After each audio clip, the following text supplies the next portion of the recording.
একটু আগে ফেসবুকে আপনি একটা মজাদার ভিডিও দেখেছেন, কোনো কারণে ফেসবুক থেকে আপনি বের হয়ে আসছেন, আবার পুনরায় ফেসবুকে ঢুকে সেই ভিডিওটা আপনি আবার দেখতে চাচ্ছেন অথবা কাউকে আপনি দেখাতে চাচ্ছেন। এবার কিন্তু ফেসবুকে ঢুকে সেই ভিডিওটা আপনি আর খুঁজে পাচ্ছেন না, কারণ ফেসবুক থেকে সেই ভিডিওটা কিন্তু একদম উধাও হয়ে গেছে।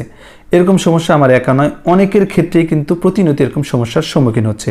বন্ধুরা, আজকের এই ভিডিওতে আমি দেখাবো এই যাবত ফেসবুকে আপনি যত ভিডিও দেখেছেন তার যে কোনো ভিডিও যে কোনো সময় কিন্তু আপনি আবার পুনরায় দেখতে পারবেন। বন্ধুরা, কিভাবে করবেন সেটাই দেখবো আজকের ভিডিওতে। তাই এ ধরনের ইম্পর্টেন্ট ভিডিও পেতে অবশ্যই সাবস্ক্রাইব অথবা ফলো দিয়ে সাথে থাকবেন। চলুন ভিডিওটা শুরু করছি।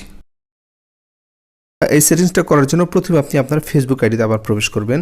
ফেসবুক আইডিতে প্রবেশ করে আপনার ফেসবুক আইডি থেকে যে কোনো একটা ভিডিও আপনি পুনরায় প্লে করবেন। ধরুন এই ভিডিওটা আমি আবার প্লে করলাম।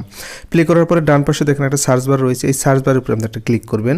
তারপরে দেখেন আপনার সামনে এরকম একটা ইন্টারফেস আসবে, ডান পাশে লেখা রয়েছে সিওল, এই সিওলের উপরে আপনি একটা ক্লিক করে দিবেন।